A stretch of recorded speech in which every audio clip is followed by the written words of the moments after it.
Hi, I'm Senior Chief Amy Smith, and I am the head librarian for the United States Navy Band. I had a great middle school band director who was a French horn player, and she suggested that I switch to French horn going into high school. She hooked me up with some lessons, and I really took to the instrument. I started out in high school band. The first piece I played in my high school band was Claude T. Smith's Eternal Father, Strong to Save, based on the Navy hymn.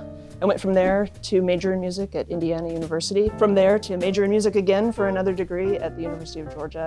And then I came here, and the rest is history. I did only play for my first enlistment. It was probably closer to 4 years that I was full-time French horn. When I moved over to a full-time staff position as librarian, I still had some playing duties. Probably my best performing experience was after I was still librarian and came back and played for President Obama's first inauguration ceremony. It was an amazing experience just to be part of that historical event. And so that one will always stand out as a unique experience in a way where I felt like I was both part of and watching history in the making. You know, there is no typical day. It changes depending on what the needs of the different performing units are. And that changes depending on what sorts of gigs people are going out to do. I could be busy building books for a couple of upcoming White House garden tours that the ceremonial band will perform on. We're also getting arrangements ready for an international trip. Sometimes I answer questions about copyright. Sometimes it's people wander down and they need a score, or they need a part for something coming up, or they just want to poke through things in the stacks. There's correspondence from people outside of the organization. They want to borrow a piece of music that we have or that we've arranged. Sometimes they just want more information about something they saw on a video. I'm the keeper of that information. I communicate with people both inside and outside the organization, kind of hooking them up with what they need to do their jobs.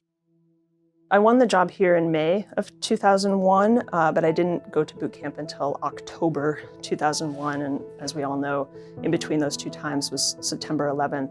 It was a really interesting time, a little bit scary for sure, but an interesting time to be at boot camp. I felt like there was this amazing sort of swell of patriotism that existed everywhere. And we were in this strange environment where you're sort of cut off from the rest of society for your 6 to 8 weeks there.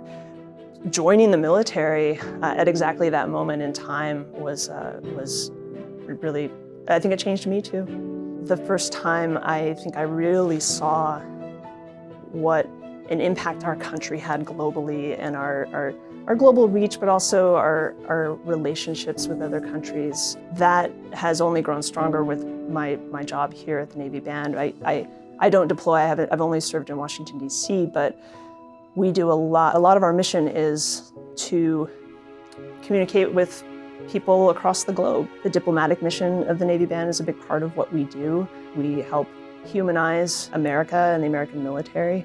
Serving here at the Navy Band has only sort of strengthened that belief of mine that we play an important role globally, and what we do here is important too.